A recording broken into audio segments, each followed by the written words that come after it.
La vegetación como recurso proyectual urbano y paisajístico, con especial atención a la infraestructura verde, el arbolado urbano, la biodiversidad, los servicios ecosistémicos y la tradición formal del jardín. Explicaremos las acciones principales del Plan Verde y de la Biodiversidad de Valencia.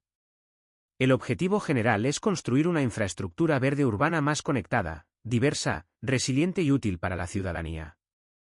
Las acciones se organizan en torno a varias ideas: aumentar y mejorar el verde urbano, proteger la biodiversidad, conectar ecológicamente la ciudad con la huerta y el territorio, mejorar la gestión del agua, reducir el efecto isla de calor, renaturalizar edificios, calles, colegios e infraestructuras, fomentar la participación ciudadana y crear instrumentos normativos y digitales para gestionar el sistema verde.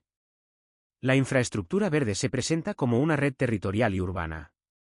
No está formada solo por parques aislados, sino por corredores, árboles, huertos, acequias, barrancos, suelos permeables, humedales, cubiertas verdes, fachadas vegetales, patios, jardines y espacios de transición entre ciudad y naturaleza. La idea principal es que el verde urbano debe actuar como una infraestructura esencial para la calidad de vida, la biodiversidad, el confort climático, la gestión del agua y la adaptación de la ciudad al cambio climático. Primeramente, acciones del Plan Verde y de la Biodiversidad de Valencia, representadas mediante pequeños iconos esquemáticos. Estas acciones explican cómo debe construirse, mejorar y gestionar la infraestructura verde urbana. La primera acción es la acción 1.1, definición, integración y mejora de la red metropolitana de la infraestructura verde. Esta acción se refiere a la escala más amplia del sistema verde, es decir, a la conexión de la ciudad con su entorno metropolitano. La acción 1.2 es la definición, integración y mejora de la red estructurante de la infraestructura verde. Esta red funciona como la estructura principal del verde urbano, formada por los grandes corredores, parques, ejes y espacios que organizan ecológica y territorialmente la ciudad. La acción 1.3 es la definición, integración y mejora de la red secundaria de la infraestructura verde. Esta red complementa a la anterior, conectando espacios menores, calles arboladas, jardines de barrio y pequeñas piezas verdes que ayudan a extender la biodiversidad por toda la ciudad. La acción 1.4 propone el fortalecimiento del bosque urbano. Esto significa aumentar la presencia, continuidad y calidad del arbolado dentro de la ciudad, no solo como elemento ornamental, sino como una masa vegetal capaz de aportar sombra, confort climático, biodiversidad y mejora ambiental. La acción 1.5 plantea la mejora del suelo disponible para el arbolado viario. Esta acción es importante porque los árboles urbanos no dependen solo de la copa visible, sino también del espacio subterráneo disponible para sus raíces. Mejorar el suelo permite que el árbol crezca sano, viva más tiempo y preste mejores servicios ecosistémicos.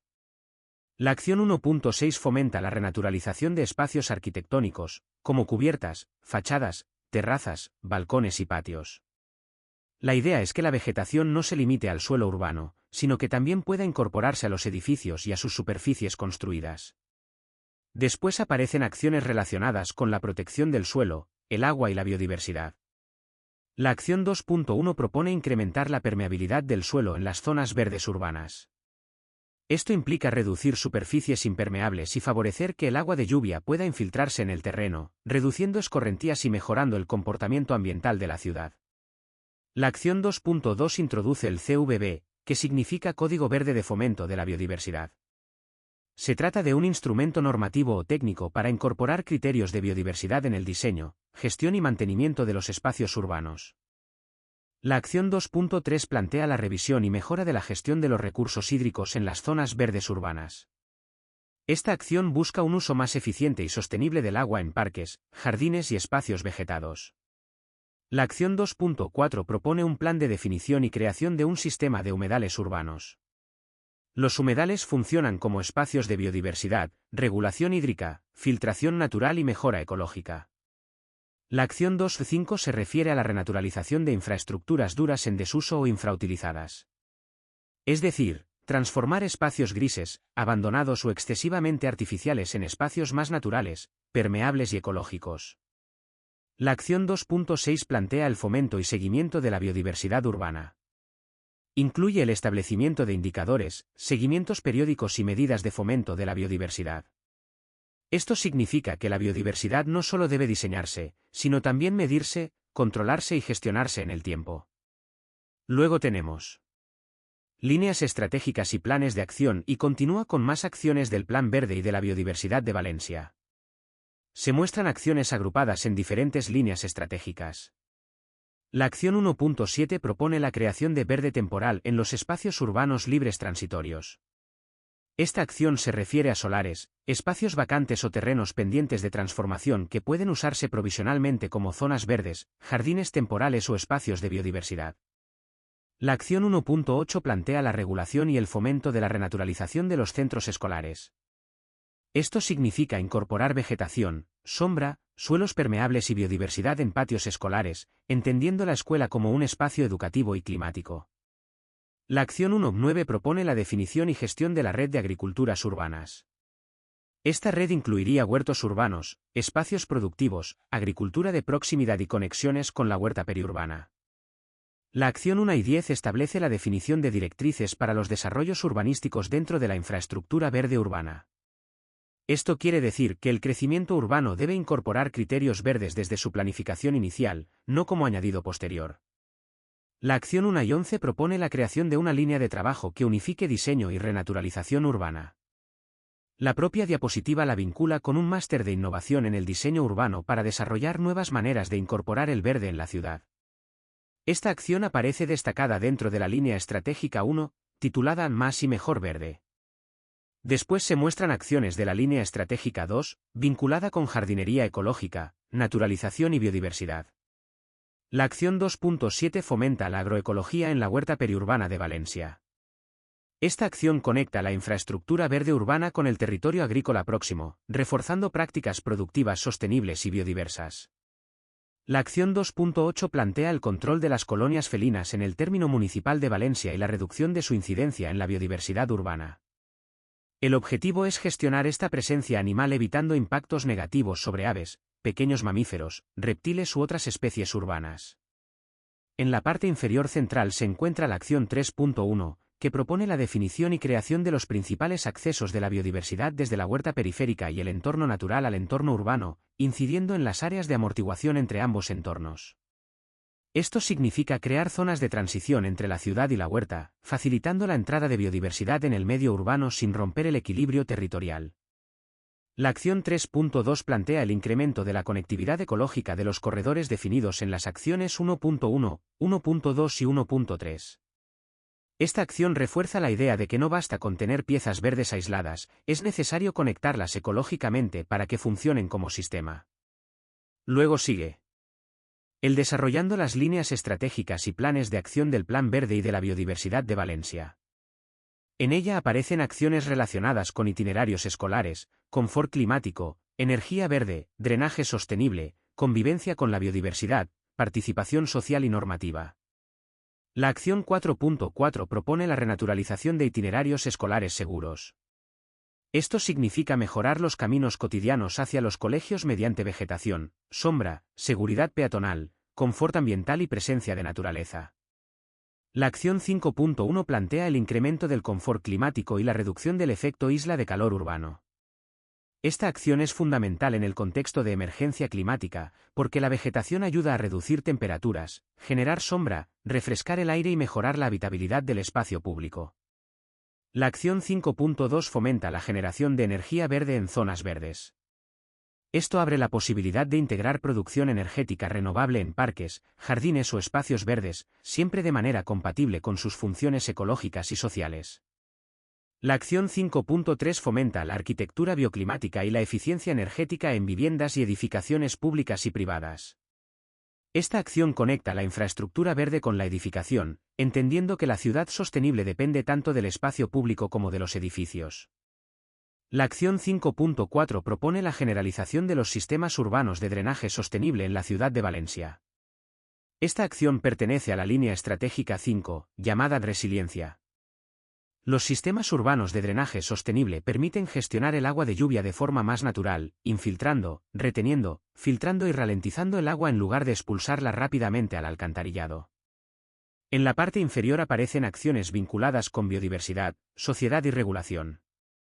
La acción 6.7 propone un plan para la mejora de la convivencia con la biodiversidad urbana. Esta acción reconoce que en la ciudad conviven personas, plantas y animales, y que esa convivencia debe gestionarse adecuadamente. La acción 6.8 fomenta iniciativas de custodia del territorio en el término municipal de Valencia. La custodia del territorio implica acuerdos y formas de colaboración para conservar, gestionar y mejorar espacios de valor ambiental. La acción 6.9 fomenta la participación de la sociedad civil en la conservación de la biodiversidad urbana. Esta acción aparece vinculada a la línea estratégica 6, llamada participación biofilia. Se refuerza así la idea de que la infraestructura verde no es solo responsabilidad técnica o administrativa, sino también social. La acción 7.1 propone la creación de un foro técnico de diálogo e intercambio que facilite la incorporación de la propuesta de infraestructura verde del Plan Verde al nuevo planeamiento urbano y territorial. La acción 7.2 plantea la revisión de normativas de carácter municipal afectadas. La acción 7.3 propone la elaboración de una ordenanza específica de infraestructura verde y biodiversidad, que regule el suelo urbano que se encuentra dentro de la infraestructura verde propuesta. La acción 7.4 fomenta, mediante incentivos, ayudas públicas o bonificaciones fiscales, actuaciones privadas alineadas con los objetivos del Plan Verde y de la biodiversidad. Esta acción pertenece a la línea estratégica 7, llamada acciones de apoyo. Pasemos a otro. Piensa en dos imágenes principales relacionadas con la infraestructura verde de Valencia. A la izquierda aparece una gran imagen aérea del territorio valenciano. Se distinguen claramente varias piezas urbanas, agrícolas y litorales. La ciudad consolidada aparece como una gran mancha urbana, mientras que alrededor se identifican áreas agrícolas, infraestructuras, espacios abiertos y el contacto con el litoral. La imagen ayuda a entender que la infraestructura verde no puede estudiarse solo desde el jardín o el parque aislado, sino desde una escala territorial más amplia. En esta fotografía aérea se aprecia la relación entre la ciudad, la huerta, las infraestructuras viarias, los espacios fluviales y el mar. La lectura principal es que Valencia se organiza dentro de un sistema territorial complejo, donde el verde urbano debe conectarse con la huerta periurbana, los corredores ecológicos y los espacios naturales próximos. A la derecha aparece un plano esquemático de la ciudad y su entorno. El plano utiliza distintos tonos de verde para representar la red de espacios verdes, corredores, huerta, áreas naturales y conexiones ecológicas. Se muestra una estructura en la que el verde no aparece como elementos sueltos, sino como una red continua que atraviesa y rodea la ciudad. La idea central de esta página es que la infraestructura verde debe entenderse como sistema. No se trata únicamente de aumentar la cantidad de parques, sino de conectar espacios verdes urbanos, zonas agrícolas, cauces, corredores ecológicos, bordes urbanos y áreas naturales. La imagen aérea aporta la lectura territorial y el plano aporta la interpretación estratégica de esa red verde. El Plan del Verde y de la Biodiversidad de Barcelona 2020 plantea varias líneas de actuación. 1. Conservar y mejorar el patrimonio natural de la ciudad. 2. Evitar la pérdida de especies y hábitats. 3. Alcanzar la máxima dotación de superficie verde y su conectividad. 4. Obtener los máximos servicios ambientales y sociales del verde y la biodiversidad. 5. Avanzar en el valor que la sociedad asigna al verde y a la biodiversidad. 6. Hacer la ciudad más resiliente ante los retos emergentes, como el cambio climático. Un arbolado de calidad y saludable siempre ofrece muchos más servicios ecosistémicos y funciones para el bienestar de la ciudadanía. Continuemos con resumen de las páginas 9, 10 y 11. Aquí se explica que el verde urbano debe planificarse como una infraestructura esencial de la ciudad. La página 9 presenta el Plan del Verde y de la Biodiversidad de Barcelona 2020. Sus objetivos principales son conservar el patrimonio natural, evitar la pérdida de especies y hábitats, aumentar la superficie verde, mejorar la conectividad, obtener servicios ambientales y sociales, aumentar el valor social del verde y hacer la ciudad más resiliente frente al cambio climático. La página 10 introduce criterios ambientales para el diseño de parques urbanos. Un parque debe diseñarse considerando biodiversidad, regulación térmica, calidad del aire, calidad acústica, agua, suelos, materiales, residuos, energía y educación ambiental. La página 11 explica una metodología de proyecto. El parque debe concebirse dentro de un sistema, debe partir del diagnóstico del lugar, debe ordenar de forma coherente usos y espacios, y finalmente debe formalizarse mediante decisiones de suelo, vegetación, agua, pavimentos, mobiliario, materiales e instalaciones. La conclusión general es que el parque urbano contemporáneo no es solo un espacio de ocio. Es una pieza de infraestructura verde que mejora el clima urbano, protege la biodiversidad, gestiona el agua, mejora la salud pública, refuerza la identidad del lugar y aporta servicios ecosistémicos a la ciudad. Se explica así. Plan del Verde y de la Biodiversidad de Barcelona 2020.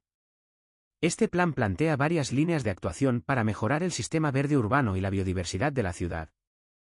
La primera línea de actuación consiste en conservar y mejorar el patrimonio natural de la ciudad.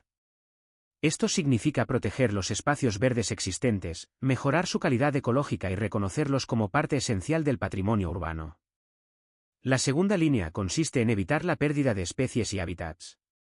La ciudad no se entiende solo como espacio construido, sino también como ecosistema donde viven especies vegetales y animales.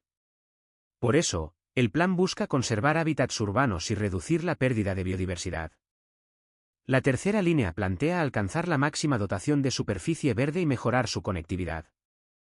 No basta con tener parques aislados, es necesario que los espacios verdes estén conectados entre sí para formar una red continua.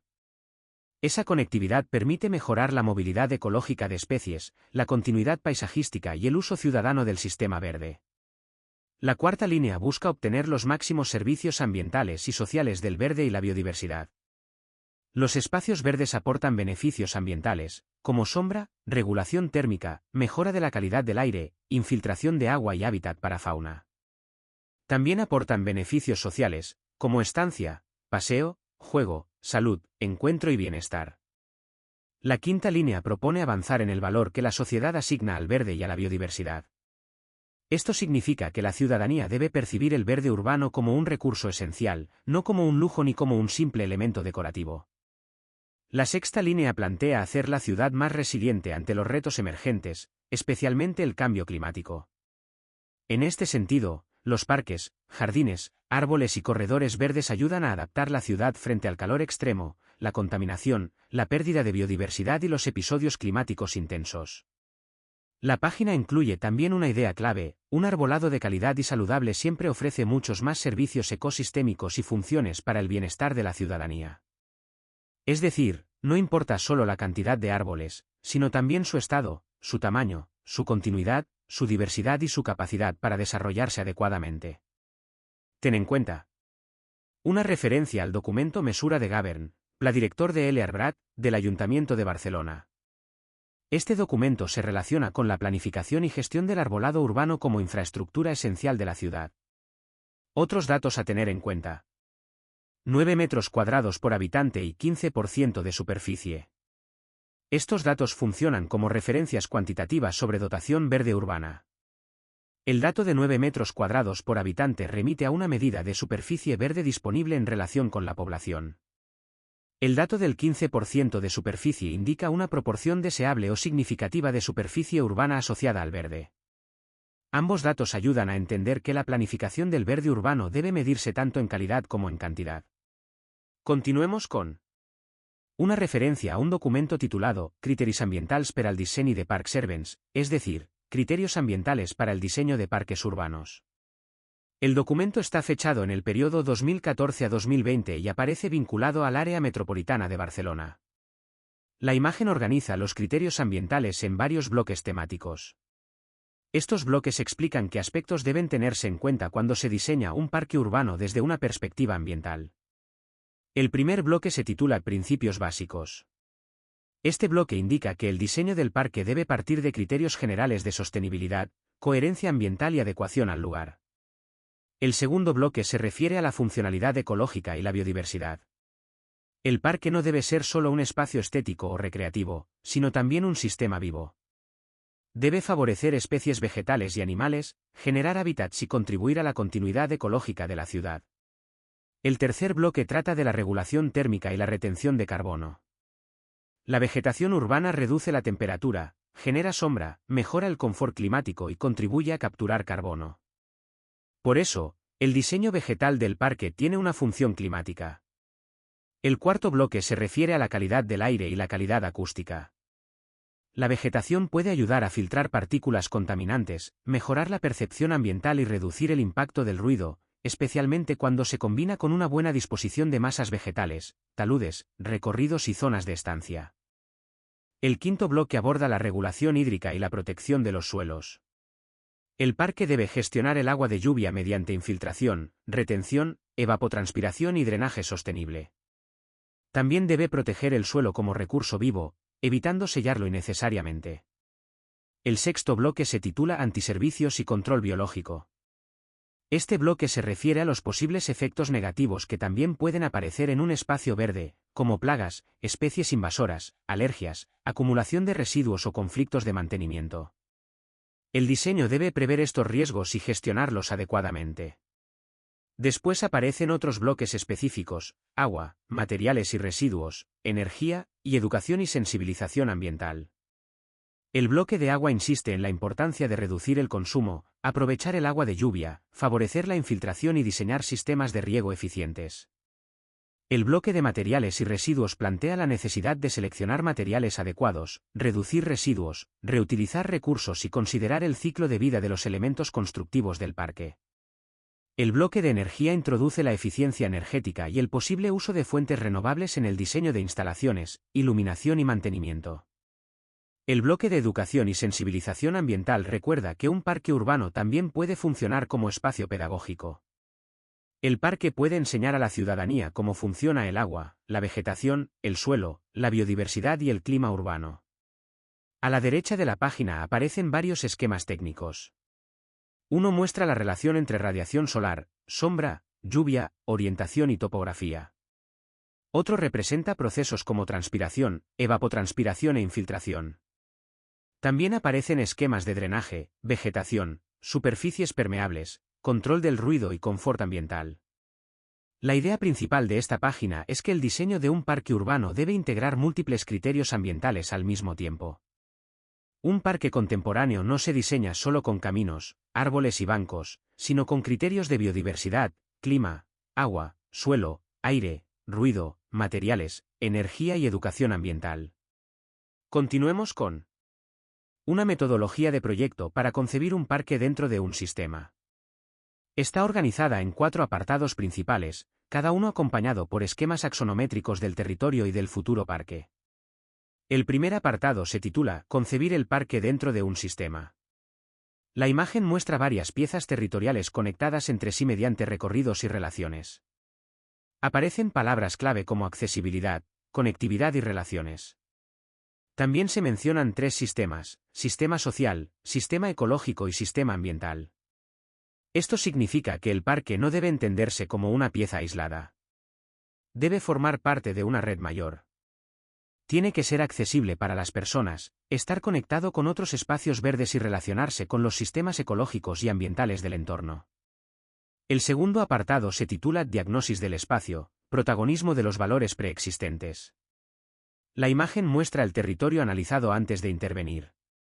Aparecen palabras como aprofitar, que significa aprovechar, y coneixer y reconeixer, que significa conocer y reconocer. La lista inferior indica varias ideas: minimizar la intervención, adecuarse a las condiciones ambientales, reconocer los valores ecológicos preexistentes y reconocer los valores históricos preexistentes. La idea es que antes de diseñar hay que leer el lugar. El proyecto no debe borrar lo que ya existe, sino identificar sus valores y trabajar con ellos. Se debe intervenir lo mínimo necesario, respetar las condiciones ambientales, aprovechar la topografía, la vegetación, el agua, la memoria histórica y los elementos ecológicos existentes. El tercer apartado se titula Ordenación de los usos y espacios. La imagen representa una organización del parque mediante líneas, recorridos y áreas diferenciadas. Aparecen 2 ideas: coherencia de uso y condiciones ambientales, y uso eficiente del espacio. La lista situada a la derecha indica que el parque debe prever espacios para el mantenimiento de los ciclos naturales, espacios para la preservación de la biodiversidad, ambientes sanos y agradables, espacios para la educación ambiental y una racionalización del espacio. Esto quiere decir que los usos del parque deben organizarse de manera coherente. Las zonas de estancia, paseo, juego, biodiversidad, agua, sombra y mantenimiento deben estar bien relacionadas. El diseño debe permitir el uso público, pero sin destruir los procesos naturales que hacen funcionar el parque. El cuarto apartado se titula Formalización. Aquí la imagen muestra el parque ya configurado con vegetación, agua, caminos, zonas de estancia y elementos construidos. En la lista aparecen varios componentes de proyecto: suelos, vegetación, puntos y zonas de agua, pavimentos y espacios construidos, instalaciones de servicios, mobiliario y selección general de materiales. También aparecen conceptos vinculados a la ecoeficiencia y al refuerzo de los servicios ambientales. Esto significa que la forma final del parque debe responder a criterios ambientales. La elección de suelos, plantas, pavimentos, materiales, mobiliario e instalaciones no es neutra. Cada decisión afecta al agua, al clima, al mantenimiento, a la biodiversidad y al confort de los usuarios. La página, en conjunto, explica un proceso completo de diseño. Primero, el parque se entiende como parte de un sistema. Después, se diagnostican los valores existentes del lugar. Luego, se ordenan los usos y los espacios. Finalmente, se formaliza el proyecto mediante decisiones concretas de vegetación, agua, suelo, materiales, instalaciones y mobiliario. La idea principal es que proyectar un parque urbano no consiste únicamente en dibujar una composición atractiva. Consiste en construir un sistema ambiental, social y ecológico coherente, capaz de mejorar el lugar y aportar servicios ambientales a la ciudad. Luego sigue: contaminación aire/diagonal. Ruido/diagonal bienestar. Climático. La vegetación tiene un papel positivo a nivel económico. Aumenta el valor de las propiedades. Mejora el sentido de pertenencia. Reduce los costos de climatización artificial. Reduce los gastos en infraestructura gris. Reduce la escorrentía de aguas pluviales. Salud/diagonal social. Mejorar la salud humana y el bienestar general. Proporcionar sombra. Crear barreras visuales y acústicas, nos protege. Mejora los barrios calidad de vida. Crear calles transitables amables. Ambiental. Reducir los gases de efecto invernadero. Mejorar la calidad del aire y del agua. Disminuir el efecto isla de calor urbano. Reducir el consumo de energía. Disminuir la erosión de la capa superficial del suelo. Proporcionar hábitat para la vida silvestre. Fuente: Hall, Bondercher y Atkins 2010. Los árboles son la materia prima más exquisita y más escasa del diseño urbano. Nuestras ciudades exhiben solo una pequeña porción de su sensorial color y forma. Sin embargo, la paradoja persiste: no diseñamos con nuestra materia prima más humana. Luego sigue: cultura simbólica del jardín. Estimulación del interés. Accesos y perspectivas. Número y dimensiones de los espacios. Una guía práctica para la concepción y elaboración de jardines destinados a establecimientos sociales, médico-sociales y sanitarios. La idea central es que el jardín no debe diseñarse solo como una zona verde decorativa, sino como un espacio útil para el bienestar, la orientación, la accesibilidad, la actividad, la seguridad y la relación social de las personas que lo usan. En el centro de la página aparece un esquema circular que representa el jardín como un sistema compuesto por varios criterios de diseño. Los conceptos principales que aparecen en el esquema son: cultura simbólica del jardín, estimulación del interés, accesos y perspectivas, número y dimensiones de los espacios, confort y accesibilidad, seguridad y autonomía, sociabilidad, composición funcional y gobernanza. El primer criterio es la cultura simbólica del jardín. Esto significa que el jardín debe tener compatibilidad cultural e individual con sus usuarios. Un jardín no es neutro, puede evocar recuerdos, valores, costumbres, formas de vida y significados compartidos. También se menciona la simbología cultural del jardín, porque ciertos elementos, como árboles, flores, caminos, agua o zonas de sombra, pueden tener un valor emocional, espiritual, terapéutico o identitario. El segundo criterio es la estimulación del interés. El jardín debe despertar curiosidad, diversión, desafío y fascinación. No se trata de crear un espacio plano y monótono, sino un recorrido capaz de provocar atención y deseo de exploración. También se menciona la percepción de los usos, es decir, que las personas deben poder entender qué pueden hacer en cada zona. Además, el jardín debe favorecer la familiaridad y la apropiación, para que los usuarios lo sientan cercano y propio. El tercer criterio es accesos y perspectivas. La página señala la importancia de los accesos físicos y señaléticos, los accesos visuales y las perspectivas, la accesibilidad física y las normas reglamentarias, la ergonomía del jardín y de sus componentes, y el confort sensible y la actividad en el exterior. Esto significa que un jardín debe ser fácil de encontrar, fácil de comprender y fácil de recorrer. Las perspectivas ayudan a orientar al usuario y a construir una experiencia espacial clara. Los accesos deben permitir entrar y moverse con seguridad, especialmente en contextos sanitarios o asistenciales. El cuarto criterio es el número y las dimensiones de los espacios. La página indica que debe estudiarse el número de espacios, sus dimensiones, su disposición, sus conexiones, su funcionalidad, su estructuración y su legibilidad. Es decir, no basta con decidir que habrá un jardín, hay que definir cuántas zonas tendrá, qué tamaño tendrá cada una, cómo se conectarán entre sí y cómo se entenderá el conjunto. Un jardín bien diseñado debe ser legible, el usuario debe poder orientarse y reconocer los distintos ambientes. La página incorpora además otros criterios relacionados. Uno de ellos es el confort y la accesibilidad, que se refiere a que el jardín debe poder ser usado por personas con distintas capacidades físicas y cognitivas. Otro es la seguridad y la autonomía, el jardín debe ser seguro, permitir vigilancia cuando sea necesaria, transmitir sensación de protección y al mismo tiempo dar libertad de acción. También aparece la sociabilidad, que incluye la necesidad de intimidad, las interacciones sociales y la posición de cada persona respecto a los demás.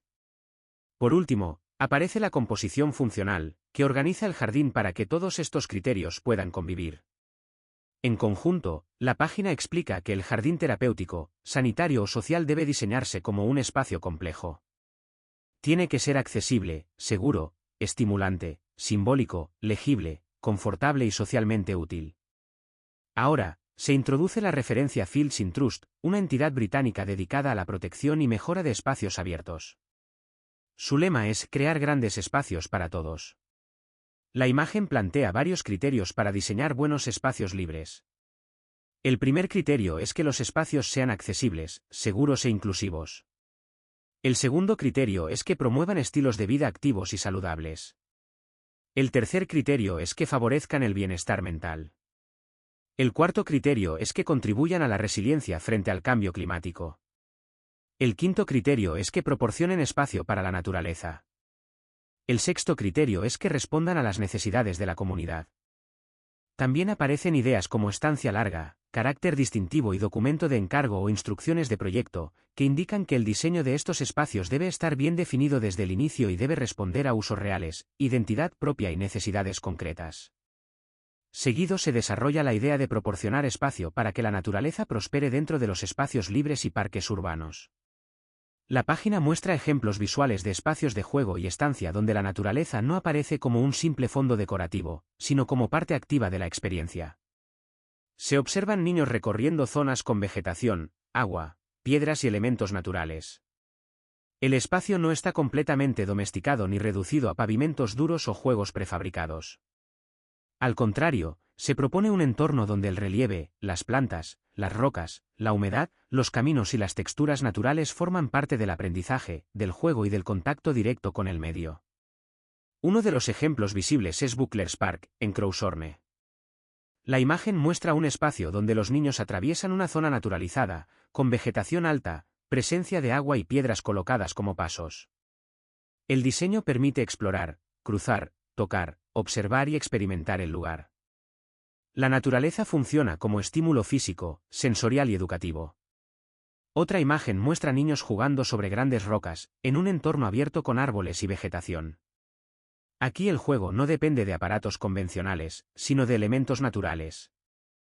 Las rocas, el terreno y la vegetación se convierten en soportes para trepar, saltar, esconderse, descansar o imaginar. En la parte inferior aparece un esquema titulado What is the Nature People Balance, que significa, ¿cuál es el equilibrio entre naturaleza y personas? El gráfico plantea una pregunta fundamental para el diseño de parques: ¿cuánto espacio debe reservarse para los procesos naturales y cuánto espacio debe destinarse al uso humano? El esquema representa una escala entre dos extremos. En un extremo, la naturaleza ocupa el 100% y las personas el 0%. En el otro extremo, la naturaleza ocupa solo una parte menor y las personas ocupan la mayor parte del espacio. Entre ambos extremos aparece una interrogación, indicando que no existe una respuesta única.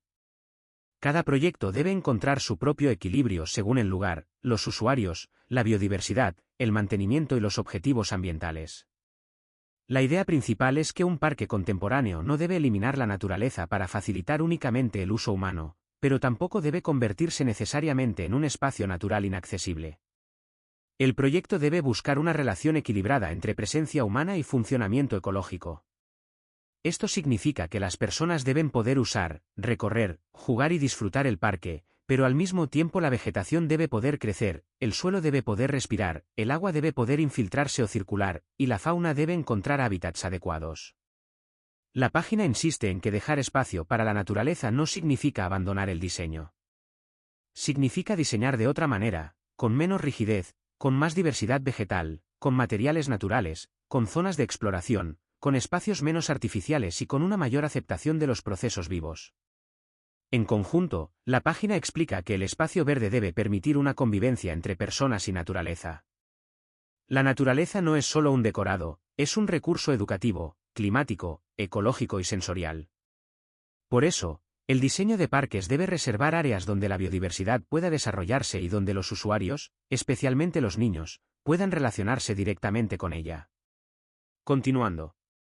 1. Minimizar las superficies pavimentadas y dotarlas de sombra.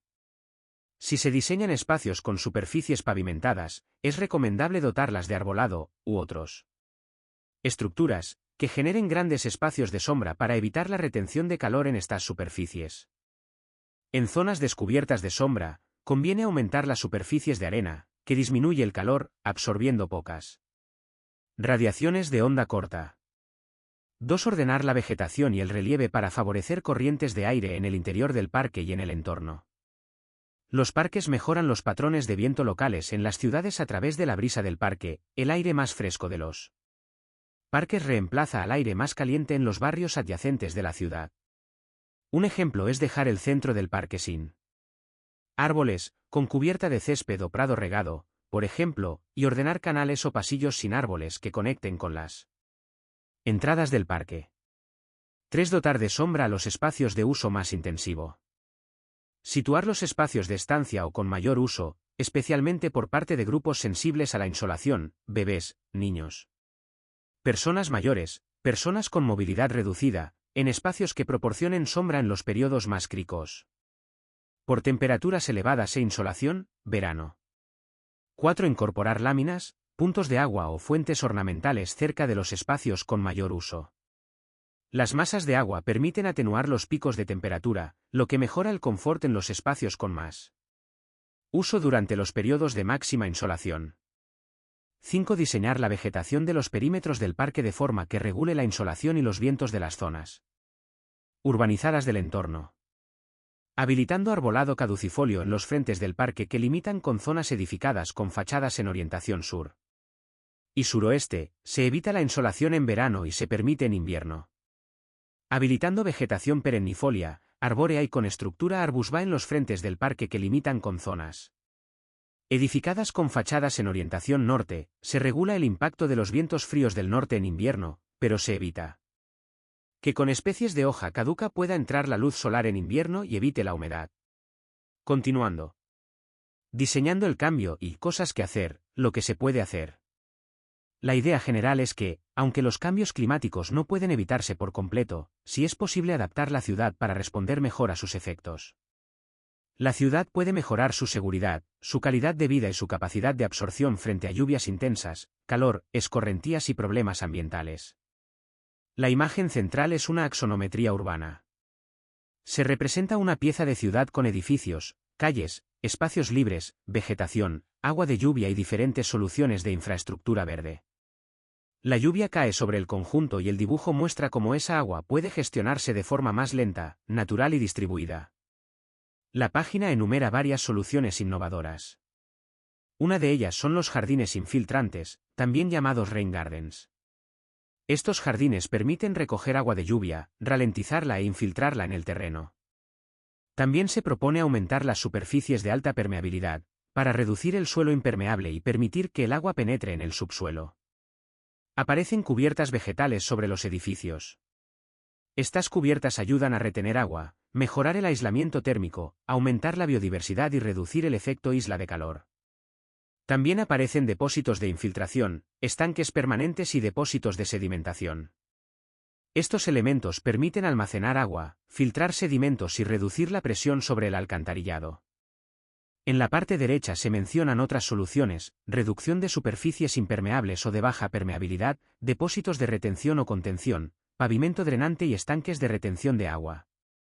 Todas estas medidas persiguen que la ciudad no expulse el agua de lluvia de forma rápida y violenta, sino que la gestione como un recurso.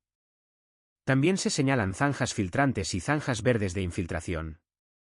Estas zanjas funcionan como líneas de drenaje naturalizadas, capaces de recoger, conducir e infiltrar el agua.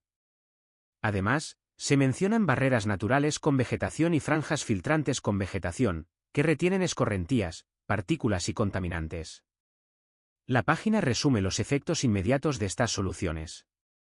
En primer lugar, disminuye la cantidad y la velocidad del flujo de agua. En segundo lugar, disminuye la obstrucción de los sistemas tradicionales de gestión de aguas pluviales. En tercer lugar, disminuyen los fenómenos de erosión e inestabilidad hidrogeológica. Y, por último, aumenta la cantidad de infraestructuras verdes y sus servicios asociados a los ecosistemas.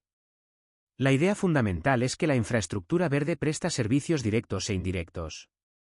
Entre ellos están la depuración de contaminantes atmosféricos, la producción de oxígeno, la creación de hábitats para pájaros, insectos y mamíferos, la reducción de la velocidad del agua en superficie, la generación de oportunidades para el juego, la socialización y la mejora del estado emocional de la población. Continuando. Parc Torrent d'en-Ferrer. Esplugas de Llobregat. Finalista Premios FA de Espacios Exteriores 2005. Arquitecta, Isabel Benassar. El Parc Torrent d'en-Ferrer, situado en Esplugas de Llobregat. El proyecto fue finalista en los Premios FA de Espacios Exteriores de 2005, y su arquitecta es Isabel Benassar. La página combina una ortofoto, un plano de proyecto, varias secciones transversales y fotografías del parque construido. En conjunto, muestra cómo el proyecto transforma un cauce o vaguada urbana en un parque lineal. A la izquierda se observa una imagen aérea del ámbito. El parque aparece como una franja alargada, vinculada a una depresión del terreno. Esta condición de torrentera o cauce es el punto de partida del proyecto. En el centro aparece la planta del proyecto. La zona verde sigue el trazado longitudinal del torrent, articulando conexiones entre diferentes partes del entorno urbano. El parque no se plantea como una pieza cerrada, sino como una infraestructura de conexión. A la derecha aparecen secciones transversales. Estas secciones muestran la importancia de la topografía: taludes, muros, plataformas, caminos y zonas verdes se adaptan al desnivel existente. El proyecto trabaja con la sección del terreno para ordenar recorridos, accesos y áreas de estancia. Las fotografías muestran caminos claros, muros de contención de piedra, superficies verdes inclinadas y recorridos que atraviesan el parque. La intervención parece sobria y precisa. No se basa en una decoración excesiva, sino en hacer legible el cauce, estabilizar los bordes, permitir el paso y convertir un espacio residual o difícil en un parque útil. La idea principal de esta página es que un espacio topográficamente complejo puede convertirse en un parque mediante una lectura adecuada del lugar. El proyecto aprovecha la forma del torrent, la pendiente y los bordes urbanos para crear continuidad paisajística, accesibilidad y espacio público. Continuando. Muestra una vista general del Parc Torrent d'en-Ferrer ya construido. La imagen permite ver el parque dentro de un entorno urbano denso, con torres residenciales, bloques de viviendas, edificios públicos y bordes edificados. En medio de ese contexto aparece una gran pieza de espacio libre que combina vegetación, agua, áreas pavimentadas y zonas deportivas o de juego. En primer plano se observa una explanada dura con pistas o marcas de color sobre el pavimento. También aparecen gradas, bancos, barandillas y una zona de estancia.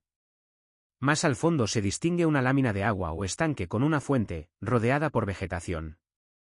El parque funciona como una transición entre la ciudad construida y el fondo de la vaguada. A un lado aparecen superficies verdes y caminos. Al otro lado se reconocen taludes y vegetación más densa. La imagen muestra claramente la coexistencia entre espacio urbano activo y espacio verde. La intervención no elimina la condición de depresión del terreno, sino que la convierte en una oportunidad. El parque genera recorridos, áreas de juego, zonas de paseo y una imagen más amable del entorno. La idea principal de esta página es que el parque actúa como una pieza de regeneración urbana. Reorganiza un espacio difícil, introduce usos colectivos y transforma un vacío o borde residual en un lugar reconocible para el barrio. Continuando. Fotografías del Parc Torrent d'Enfarré. Las imágenes se centran en los recorridos, los desniveles y la relación entre la infraestructura verde y el entorno urbano. En una imagen aparece un ciclista recorriendo un camino amplio y claro, acompañado por vegetación y taludes. El camino parece pensado para movilidad cotidiana, paseo y bicicleta. Esto muestra que el parque no es solo un lugar de estancia, sino también un corredor de movilidad blanda. Otra imagen muestra el parque junto a una lámina de agua o cauce canalizado. El recorrido se sitúa junto al borde, con barandillas, muros y caminos que permiten atravesar el lugar con seguridad. La vegetación ocupa los taludes y suaviza la presencia de las infraestructuras. Otra fotografía enseña una zona verde con árboles, escaleras y muros bajos. Aquí se aprecia la adaptación del proyecto a la topografía. Las diferencias de cota se resuelven mediante escaleras, rampas, caminos y muros, sin ocultar completamente la pendiente. La última imagen muestra una vista más abierta del parque, con pasarelas, caminos blancos, barandillas y un puente al fondo. Se percibe el parque como una estructura lineal que conecta distintos puntos del barrio. En conjunto, esta página explica visualmente cómo el proyecto convierte una topografía complicada en una red accesible de recorridos. El parque no se limita a embellecer, sino que conecta, ordena, estabiliza, permite recorrer y mejora la percepción del espacio urbano. Continuando. Parc Riera Can Lladó. Badalona. Primer premio, Premio Europeo de Paisaje Rosa Barba 2002. Arquitecta, Isabel Benassar. Se introduce el Parc Riera Can Lladó, situado en Badalona. El proyecto obtuvo el primer premio en el segundo Premio Europeo de Paisaje Rosa Barba en 2002. La arquitecta es Isabel Benassar. La imagen principal muestra un parque lineal con caminos curvos, taludes verdes, árboles jóvenes y zonas pavimentadas. Al fondo se percibe el mar, lo que indica la relación del parque con la geografía costera y con la continuidad territorial hacia el litoral. El proyecto se desarrolla sobre una riera, es decir, un cauce o corredor asociado al agua y al drenaje natural. La intervención transforma ese espacio en un parque urbano capaz de ordenar recorridos, resolver bordes y conectar partes del entorno. La vegetación aparece organizada en bandas y alineaciones. Los caminos se adaptan a la forma longitudinal del ámbito. Los taludes y muros definen los límites, mientras que el espacio central funciona como corredor verde y de paseo. La imagen muestra una intervención muy controlada formalmente, pero basada en la lectura del cauce. No se trata de ocultar la riera, sino de transformarla en una estructura de espacio público. La idea principal de esta página es que una riera urbana puede convertirse en infraestructura paisajística. El proyecto aprovecha una forma territorial vinculada al agua para crear un parque lineal, accesible y reconocible. La intervención. Y un plano de situación o planta general.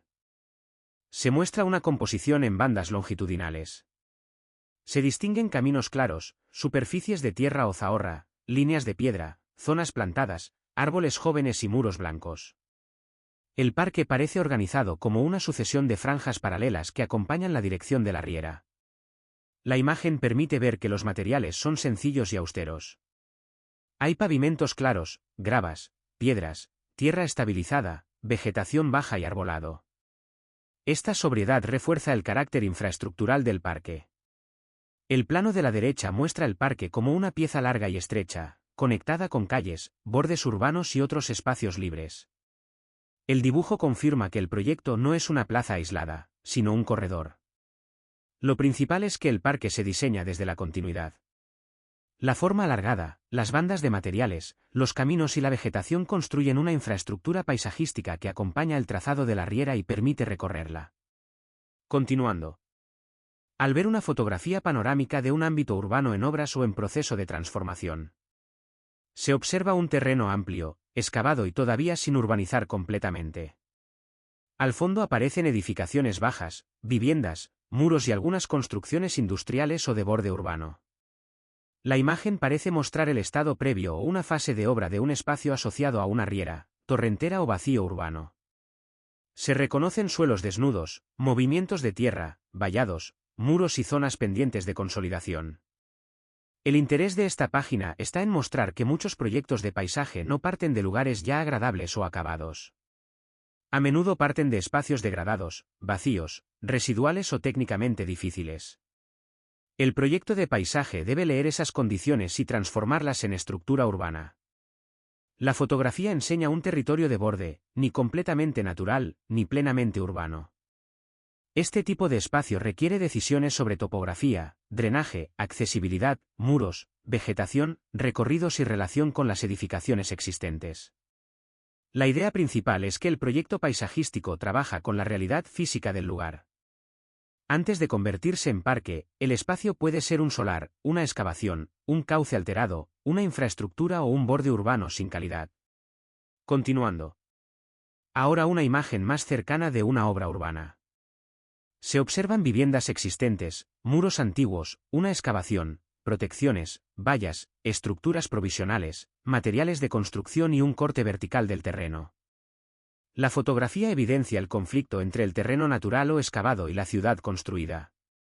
Aparece una diferencia de cota importante, con muros y taludes que deben resolverse. También se percibe la proximidad directa de viviendas y edificaciones al ámbito de intervención. Esta página sirve para entender la dimensión técnica del proyecto de paisaje.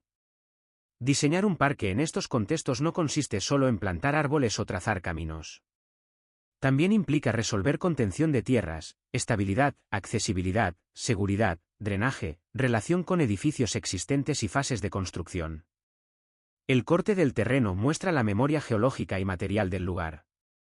La intervención debe decidir qué se conserva, qué se estabiliza, qué se cubre, qué se transforma y cómo se integra en el futuro espacio público. La idea principal es que el paisaje urbano se construye también desde la obra civil. La topografía, los muros, las excavaciones, los bordes y la gestión del agua forman parte del proyecto tanto como la vegetación o el mobiliario. Continuando. Con Ginkgo biloba, en la calle. Príncipe de Vergara. Gilles Clement es un jardinero. Arquitecto paisajista, botánico. Entomólogo y escritor francés. Es ingeniero hortícola de formación y enseña en la Escuela Nacional Superior de Paisajismo de Versalles, siendo autor de los conceptos de jardín planetario y de jardín en movimiento. Se introduce una reflexión de Gilles Clement a partir del Ginkgo biloba, mostrado en la calle Príncipe de Vergara. En la parte superior aparece una fotografía de una alineación de ginkgos en una calle urbana. Los árboles tienen hojas amarillas, probablemente en otoño, y forman una imagen muy reconocible dentro del paisaje urbano. También aparece una imagen de la hoja del ginkgo, con su forma característica de abanico. El texto señala que esta especie ya no existe en la naturaleza. Otras plantas y muchos animales encuentran refugio en los parques, donde se intenta que se multipliquen, mientras la explotación del planeta los destruye. A partir de esta idea se plantea una pregunta: ¿realmente se trata de jardines? La página cita la idea de que el jardín implica un jardinero. Entre todos los perfiles de jardinero, solo uno transforma el territorio de explotación, abusivamente llamado jardín, en un jardín digno de ese nombre, el artista que hay en él. A la derecha aparece la portada del libro Una breve historia del jardín, de Gilles Clement. El texto recuerda que Gilles Clement es jardinero, arquitecto paisajista, botánico, entomólogo y escritor francés. Es ingeniero hortícola de formación y profesor en la Escuela Nacional Superior de Paisajismo de Versalles. También se indica que es autor de los conceptos de jardín planetario y jardín en movimiento. La idea central de esta página es que el jardín no es simplemente una zona plantada. El jardín es una construcción cultural, ecológica y artística. Puede ser refugio de especies, espacio de resistencia frente a la destrucción del planeta y lugar donde el jardinero interpreta, acompaña y transforma los procesos vivos. El ginkgo funciona como ejemplo de especie urbana con valor simbólico. Aunque aparece en calles y jardines, su presencia remite a una relación compleja entre naturaleza, conservación, cultura y ciudad. Continuando. Con Topiaria y parterres. Vaux-le-Vicomte, primera gran obra de André Lenotre, toda su obra, 1613 a 1700. Se introduce Vaux-le-Vicomte como la primera gran obra de André Lenotre, dentro del jardín formal francés del siglo XVII. También aparece la expresión, toda su obra, referida a la trayectoria de Lenotre, que vivió entre 1613 y 1700. La página muestra planos históricos, una planta del conjunto, un retrato de André Lenotre y fotografías de topiaria y parterres. Los planos permiten ver la organización geométrica del jardín. Aparecen ejes, simetrías, alineaciones, piezas rectangulares, parterres y bosquetes. La composición está muy controlada y responde a una lógica de orden, perspectiva y dominio visual. Las fotografías muestran topiaria, es decir, vegetación recortada con formas artificiales. También se observan parterres, que son piezas ornamentales de jardín organizadas mediante dibujos geométricos, bordados vegetales, setos bajos, grava, flores o superficies coloreadas. La imagen inferior derecha muestra grandes formas cónicas de vegetación recortada. Esto evidencia una relación muy distinta con la naturaleza. La planta no se deja crecer libremente, sino que se convierte en material arquitectónico y ornamental. La idea principal de la página es que el jardín francés de Lenotre representa una naturaleza geometrizada, ordenada y sometida a una composición visual. La topiaria y los parterres son herramientas para convertir la vegetación en arquitectura, dibujo y representación de poder. Continuando. Se muestra una vista aérea de un gran jardín formal francés, probablemente vinculado a la tradición de Lenotre. La imagen permite apreciar con claridad la organización axial. El edificio principal se sitúa en el eje de la composición, y desde él se despliega una secuencia de parterres, estanques, caminos, plataformas y masas boscosas. El jardín está organizado mediante simetría y perspectiva. Los recorridos principales son rectos y se cruzan con piezas transversales. Las láminas de agua refuerzan la composición, creando reflejos, pausas visuales y continuidad espacial. A ambos lados del eje central aparecen masas de arbolado denso. Estas masas funcionan como marco del jardín formal y como contraste con las superficies abiertas y geométricas del centro. La imagen muestra la escala monumental de este tipo de jardín. No se trata solo de un espacio de paseo, sino de una construcción territorial. El jardín ordena el paisaje mediante ejes, proporciones, vistas largas, agua y vegetación controlada. La idea principal de esta página es que el jardín clásico francés busca producir una experiencia de dominio visual. Desde ciertos puntos se controla la perspectiva, se percibe la profundidad del espacio y se entiende el jardín como una extensión arquitectónica del palacio. Continuando. Con Chantilly. 1662 a 84. Vaux-le-Vicomte. 1656 a 61. Saint-Germain-en-Laye. Estaaux. Marly-le-Roi. Saint-Claude. Meudon. Aquí sitúa varias obras vinculadas a André Lenotre y al jardín formal francés en el territorio próximo a París. A la izquierda aparecen dos imágenes aéreas. La primera corresponde a Vaux-le-Vicomte, fechado entre 1656 y 1661. La segunda corresponde a Chantilly, fechado entre 1662 y 1684. Ambas imágenes permiten ver composiciones de gran escala, con jardines geométricos, ejes, agua, masas boscosas y relaciones visuales extensas. A la derecha aparece una imagen de satélite del entorno de París. En ella se señalan distintos lugares asociados a la obra de Lenotre: Chantilly, Saint-Germain-en-Laye, Versalles, Estaaux, Marly-le-Roi, Saint-Claude, Meudon y Vaux-le-Vicomte. París aparece como punto central de referencia. La página muestra que la obra de Lenotre no se limita a un jardín aislado, sino que forma una constelación de intervenciones territoriales alrededor de París. Estos jardines están vinculados a palacios, residencias aristocráticas y grandes operaciones de representación del poder. La lectura principal es que el jardín formal francés alcanza una dimensión territorial. Las composiciones no solo organizan flores, setos o caminos, sino grandes extensiones de paisaje. El agua, los bosques, los ejes, las perspectivas y la topografía se integran en una estrategia de control espacial. En conjunto, las páginas 27, 28 y 29 explican la importancia del Lenotre en la tradición del jardín barroco francés. Su obra se caracteriza por la geometría, la simetría, la perspectiva axial, los parterres, la topiaria, los juegos de agua y la transformación del paisaje en una composición monumental. Continuando. Con Laugier, 1753. Establece recursos de diseño. La ciudad debe seguir los mecanismos de composición del parque, y que, como él, debe permitir múltiples visiones y recorridos, dentro de un sistema ordenado. Caminos que se convertirán en calles y encrucijadas que serán nuestras plazas. Lo que constituye la belleza primordial de un parque es la multitud de caminos, su anchura y su alineación, pero esto no basta, hace falta que un Lenotre trace su plano, que lo haga con gusto y con ideas, que haya en él, y a un tiempo, orden y fantasía, simetría y variedad, que aquí veamos un estrella, allí un tridente, de este lado caminos en espiga, del otro caminos en abanico, más lejos caminos paralelos, por todas partes cruces de trazados y formas diferentes. Los jardines de la lógica y la inteligencia. Laugier, el orden en el detalle, la articulación y el tumulto en el conjunto. Saint-Germain-en-Laye. Staux. A continuación se desarrollan la tradición del jardín formal francés a través de la obra de André Lenotre. Vaux-le-Vicomte aparece como una obra fundacional, donde el jardín se organiza mediante eje, simetría, parterres, agua y perspectiva. Versalles lleva esta lógica a una escala monumental, utilizando la topiaria y el tratamiento artificial del material vegetal como herramientas de control de la naturaleza. Chantilly muestra la continuidad de estos principios en otro gran conjunto paisajístico, donde el agua, los bosques y los ejes visuales articulan el territorio.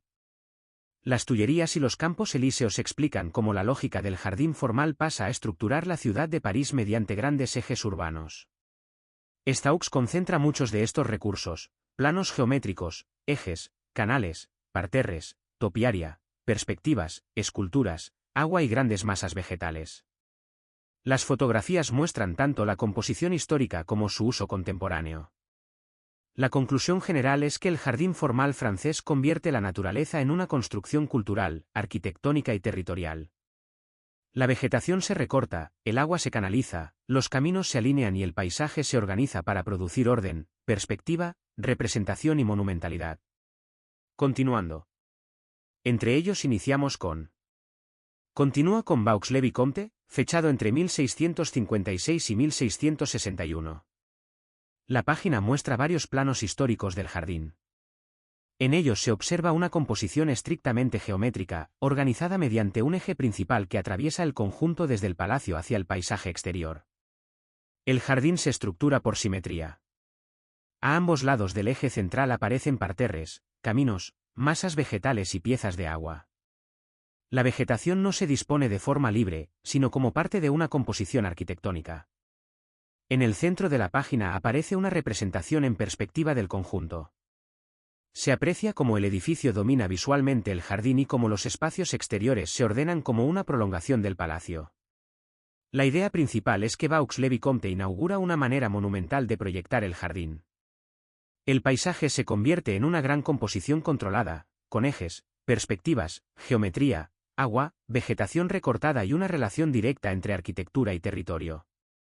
¿Sigue? Las imágenes muestran el jardín desde una vista elevada.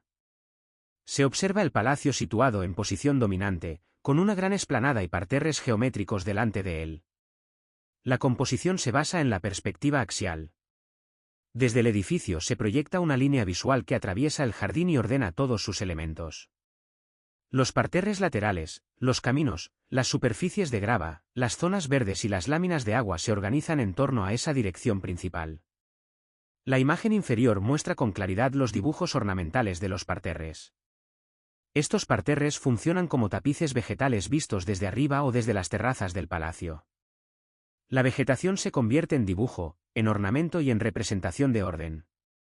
La idea principal de la página es que Vaux-le-Vicomte no se entiende solo caminándolo, sino también mirándolo desde posiciones elevadas.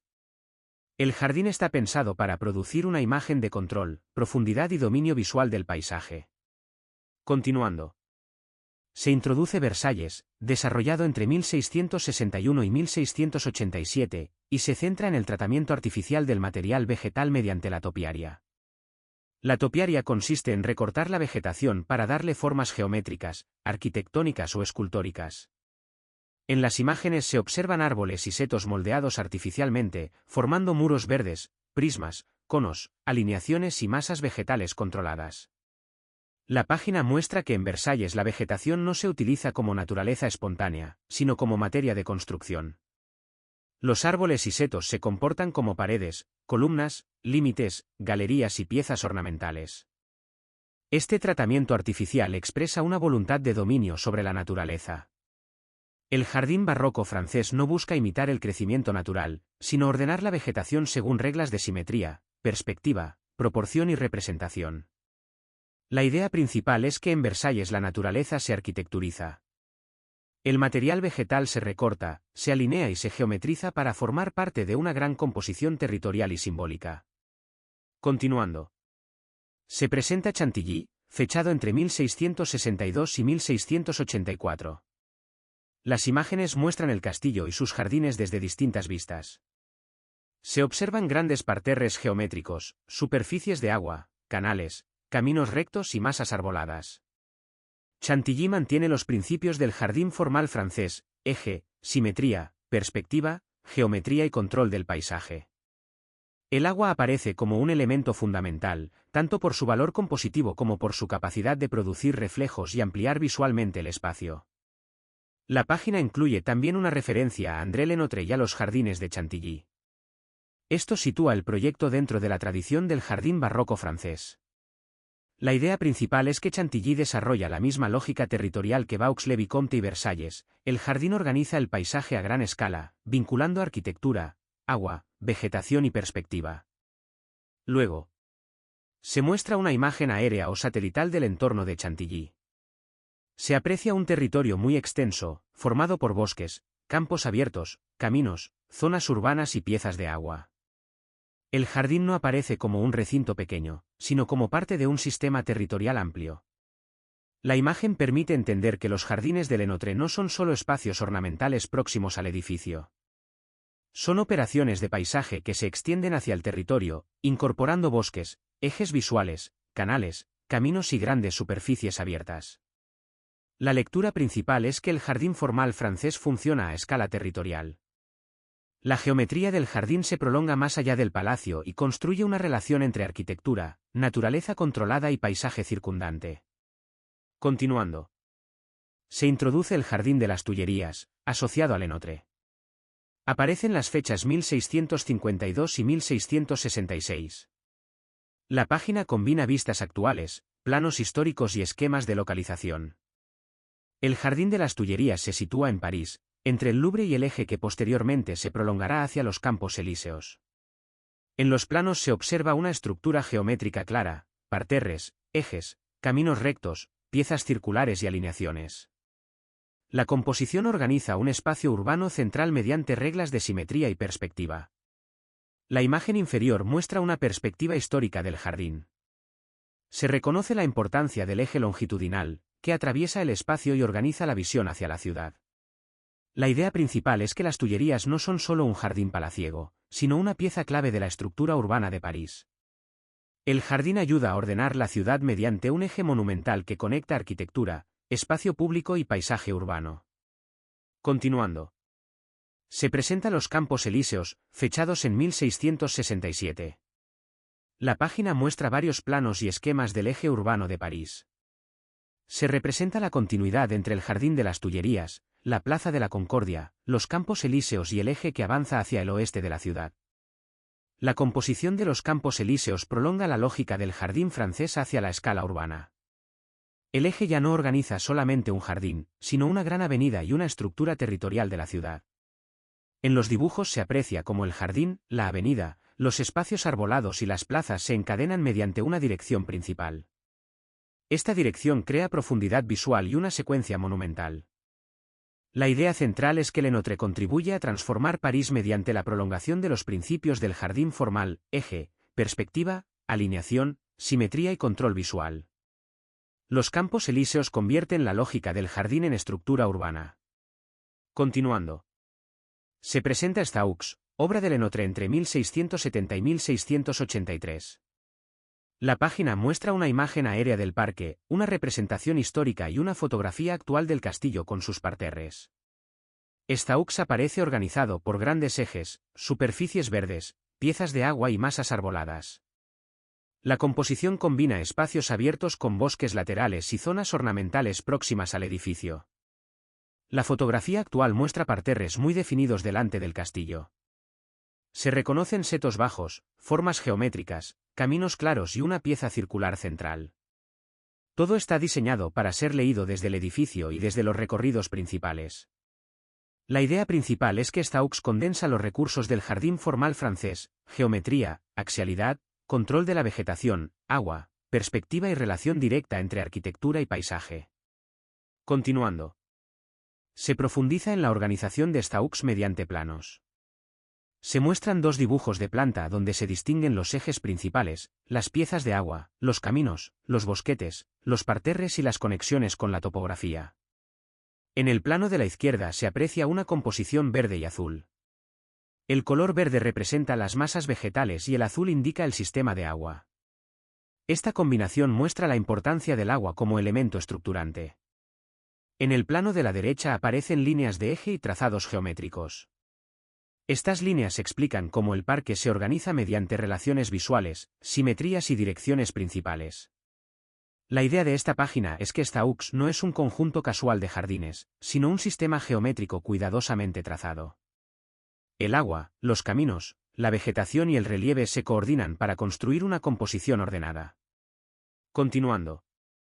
Se muestra fotografías de alineaciones vegetales muy controladas. Se observan grandes masas de árboles recortados formando muros verdes continuos. La vegetación crea bordes rectos, pasillos, perspectivas y límites muy definidos. En una de las imágenes aparece maquinaria de mantenimiento junto a las alineaciones, lo que recuerda que este tipo de jardín requiere un trabajo constante de poda, recorte y conservación. La imagen muestra claramente que la forma del jardín francés depende del mantenimiento. La geometría no es natural, debe ser construida y sostenida en el tiempo mediante técnicas de jardinería. La idea principal es que la vegetación se convierte en arquitectura viva.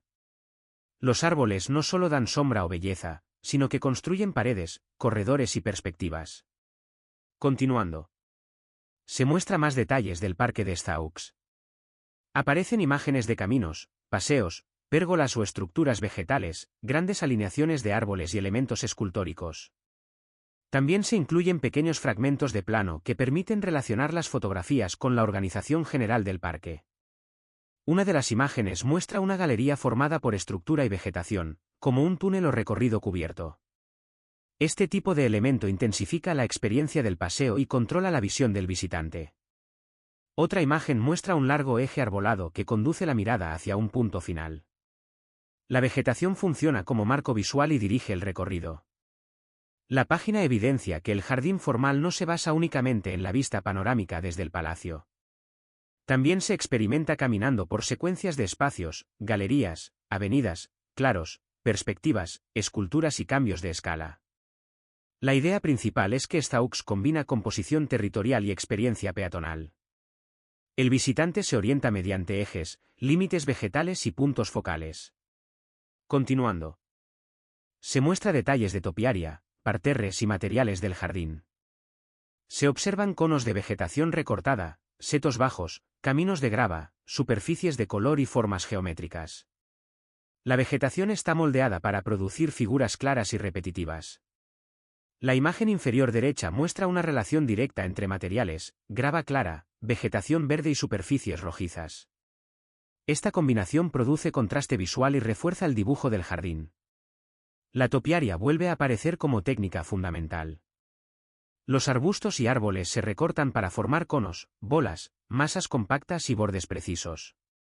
La idea principal es que el jardín formal se construye con un vocabulario material muy concreto: vegetación recortada, grava, arena, agua, setos bajos, alineaciones y piezas geométricas. Todo está subordinado a la claridad compositiva, página 42. Página con contenido visual, imágenes, diagramas, mapas o fotografías. El texto no está disponible como texto seleccionable en el PDF. Continuando. Se muestra una gran perspectiva de Staux. En primer plano aparece un parterre con flores de color intenso, organizado en una forma curva. Detrás se extiende una gran explanada de grava clara, marcada por pequeñas piezas de topiaria cónica. Al fondo se observa una lámina de agua o fuente alineada con el eje principal. La composición dirige la mirada desde el primer plano hacia el fondo del parque. La imagen resume varios principios del jardín francés: simetría, perspectiva, contraste de materiales, topiaria, parterres ornamentales y agua como punto focal. La idea principal es que el jardín se diseña como una escena visual. Cada elemento contribuye a reforzar la profundidad, el orden y la monumentalidad del espacio. Continuando. Se muestran nuevas vistas del eje principal de Staux. En una imagen se observa una gran pradera o avenida verde flanqueada por masas arboladas. En otra imagen aparece una perspectiva con conos de topiaria, caminos de grava y una lámina de agua al fondo. También se incluye un pequeño plano que localiza esta parte dentro del conjunto. La página muestra cómo el jardín alterna espacios verdes blandos, caminos minerales y vegetación recortada. La perspectiva se refuerza mediante elementos repetidos a ambos lados del eje. La idea principal es que el recorrido está cuidadosamente dirigido. El visitante avanza por espacios que abren y cierran la vista, siempre dentro de una estructura geométrica reconocible. Continuando. Se muestra dos fotografías del parque con zonas de agua, taludes y caminos. En la imagen superior se aprecia una zona verde con escalera lateral y vegetación densa al fondo. En la imagen inferior aparece una fuente o lámina de agua, acompañada por setos, caminos y usuarios del parque. Estas imágenes muestran la relación entre jardín formal y uso contemporáneo. Aunque el parque responde a una composición histórica, también funciona como espacio público actual, recorrido por personas, ciclistas y visitantes. La idea principal es que el jardín histórico puede seguir siendo un espacio vivo. Su estructura formal se conserva, pero se adapta al uso cotidiano y turístico. Continuando. Se muestra varias vistas de Staux centradas en el agua, las avenidas y la topiaria. En una fotografía aparece un gran canal o lámina de agua, flanqueado por alineaciones de árboles. En otra se observa el castillo detrás de grandes piezas vegetales recortadas. También aparece una imagen de un largo paseo entre muros verdes y alineaciones arbóreas. La página incluye un pequeño plano de localización, que ayuda a entender la posición de estos espacios dentro del conjunto general. La idea principal es que el agua y la vegetación construyen ejes monumentales. El canal alarga la perspectiva y los árboles laterales refuerzan la dirección del espacio. Continuando. Se muestra una vista longitudinal de una gran lámina de agua. El canal aparece flanqueado por alineaciones de árboles altos y densos. A un lado se ve un camino peatonal que acompaña el borde del agua. La imagen transmite una fuerte sensación de profundidad y continuidad. La composición es muy simple pero muy poderosa: agua en el centro, árboles a los lados y perspectiva hacia el fondo. Esta disposición convierte el canal en una gran pieza de ordenación paisajística. La idea principal es que el agua no se utiliza solo como elemento decorativo, sino como eje espacial. El canal organiza la mirada, el paseo y la escala del parque. Continuando. Se continúa con imágenes del canal y sus bordes. Una fotografía muestra una masa de árboles alineados junto al agua. Otra imagen muestra una plataforma o borde pavimentado desde donde una persona observa la lámina de agua. Al fondo aparece una escalinata o estructura monumental en el eje. La página destaca la relación entre contemplación y perspectiva. El visitante se sitúa frente al agua y percibe el jardín como una gran escena ordenada. La idea principal es que el parque formal construye puntos de vista. No todos los lugares se miran igual, hay posiciones privilegiadas desde las que se entiende la composición completa. Continuando. Se muestra diferentes imágenes del sistema de agua de Staux. Aparece una gran lámina de agua con árboles alineados, una fuente en funcionamiento y detalles de vegetación. También se incluye un pequeño plano que indica la posición de esta zona dentro del parque. El agua aparece en varias formas: canal, estanque, fuente y superficie reflectante. En todos los casos contribuye a estructurar el espacio y a enriquecer la experiencia sensorial. La fuente introduce movimiento, sonido y verticalidad dentro de la horizontalidad del canal. La vegetación de los bordes suaviza el contacto entre agua y terreno. La idea principal es que el agua cumple una función compositiva, ambiental y perceptiva. Refleja, ordena, enfría, acompaña el paseo y da profundidad al jardín. Continuando. Se muestra una señal informativa y una vista cercana del borde del agua. En la señal aparece una sección técnica del borde, probablemente vinculada a normas de seguridad y uso del canal. Se indican zonas de estancia, límites, profundidades o bandas de protección. También aparece un número de emergencia. La fotografía de la derecha muestra el borde de la lámina de agua con una plataforma o pavimento junto al canal. Se observan postes, cuerda o elementos de delimitación, y el agua extendiéndose hacia el fondo.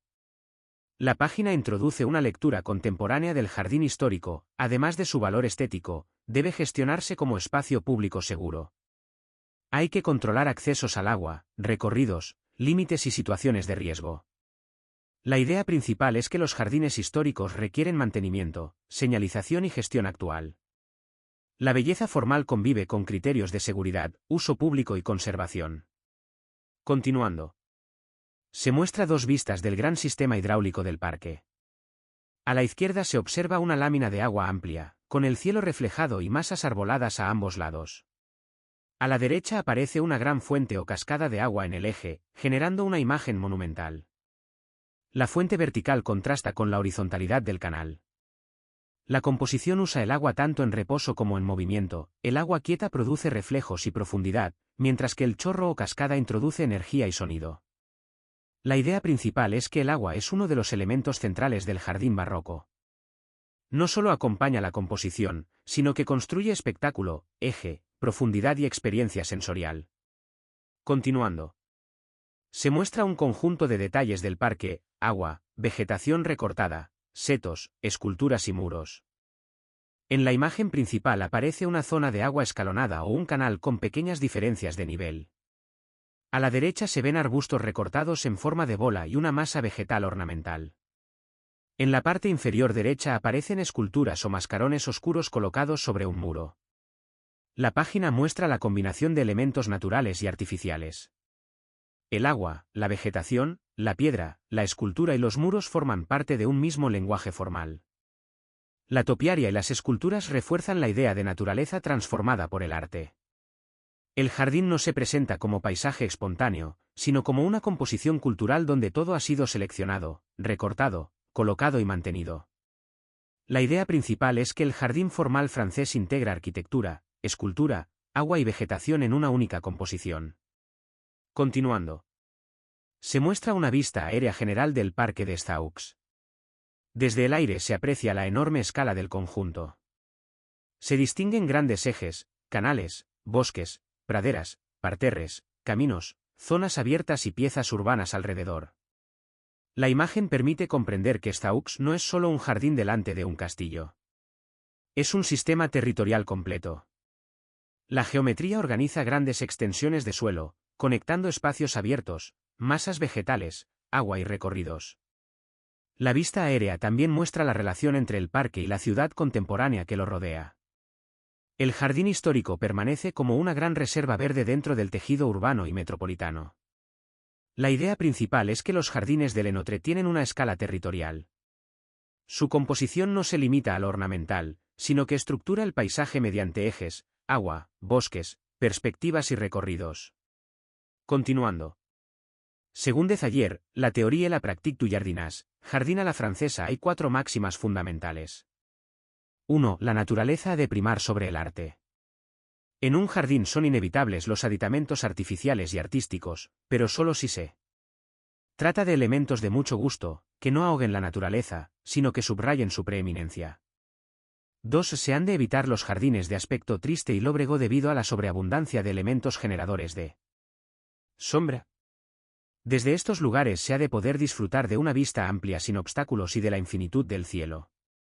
3. Un jardín no ha de desvelar sus bellezas de una sola vez. Para obtener del jardín sensaciones ricas en contrastes y efectos. Sorpresa, no habrán de faltar bosquetes ni espacios sombreados por vegetación, adornados con fuentes y figuras. Si se renuncia a estas partes ocultas, será imposible no resultar abrasado por el sol al pasear en verano por el jardín. 4. Un jardín debe parecer siempre mayor de lo que es aún teniendo grandes dimensiones. Para ello se recomienda el uso de elementos como setos, paseos o perspectivas, que impidan la visión total, y hagan pensar en dimensiones mayores. Por lo demás, se ha de aplicar la regla según la cual la longitud de un jardín habrá de superar a su anchura en un tercio o en su mitad. Continuando. Aquí conectan la tradición antigua de Villa Adriana con la tradición del jardín formal barroco. Por ejemplo, en Villa Adriana muestra la integración entre arquitectura, agua, esculturas, ruinas, vegetación y recorrido. El jardín aparece como un espacio cultural y escénico, no solo como plantación.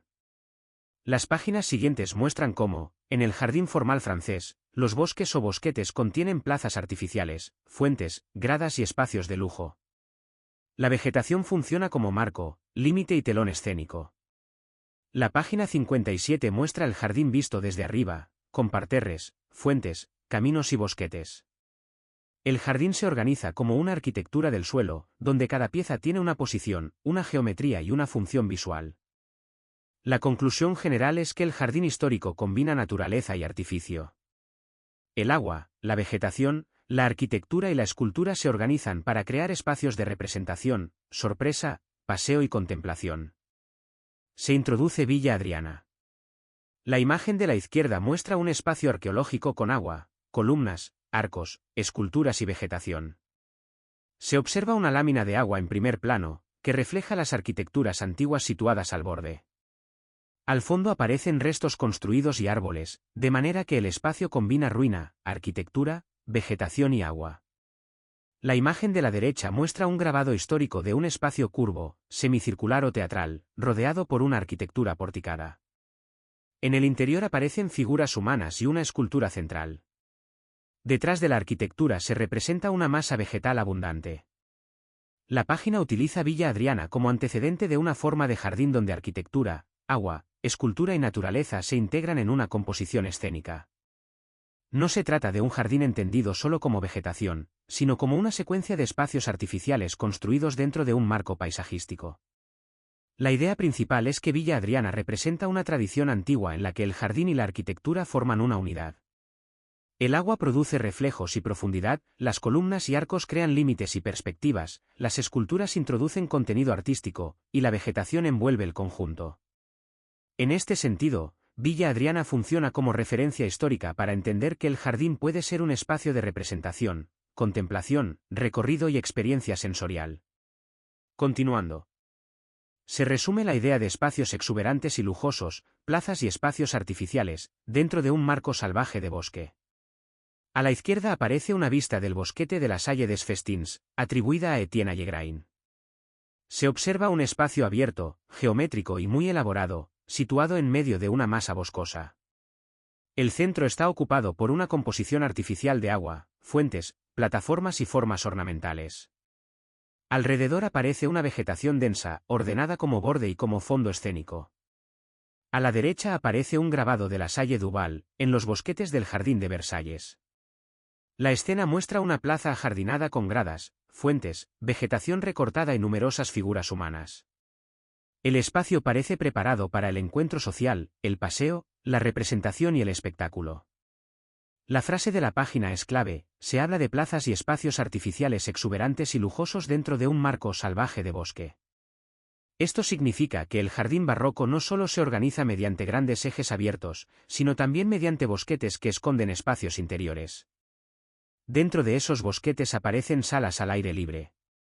Son espacios casi arquitectónicos, tienen límites vegetales, plataformas, fuentes, gradas, esculturas y recorridos. La vegetación funciona como muro, como telón y como envolvente. La idea principal es que el bosque no se presenta como naturaleza totalmente libre. Se utiliza como marco escénico para contener espacios artificiales muy elaborados. El visitante atraviesa zonas arboladas y descubre plazas ocultas, fuentes, juegos de agua y escenas ornamentales. Esta página explica el valor de la sorpresa dentro del jardín formal. Aunque existe un orden general, el recorrido puede revelar espacios inesperados.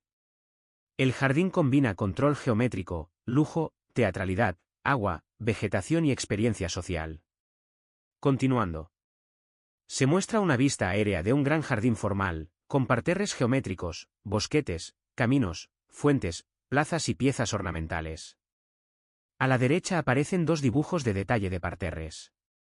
La imagen principal permite entender la organización del jardín desde arriba. En la parte inferior se reconoce el edificio o palacio como punto de partida de la composición. Desde él se despliega una secuencia de espacios abiertos, superficies de grava, piezas verdes, fuentes circulares, parterres simétricos y bosquetes laterales. Los parterres se organizan como dibujos vegetales. Hay formas curvas, círculos, óvalos, líneas simétricas y motivos ornamentales. La vegetación se recorta y se dispone como si fuera un bordado sobre el suelo. Los bosquetes aparecen como masas verdes más densas, situadas a los lados y en los bordes del conjunto. Funcionan como contraste respecto a los espacios abiertos. Mientras los parterres son claros, bajos y ornamentales, los bosquetes son altos, densos y más cerrados. A la derecha se ven dos esquemas de parterres. Uno de ellos está titulado Parterre à l'angloise, que puede traducirse como parterre a la inglesa. El dibujo muestra una composición simétrica, con una forma central y recorridos o bandas ornamentales alrededor. El otro dibujo muestra un parterre con un círculo central y 4 piezas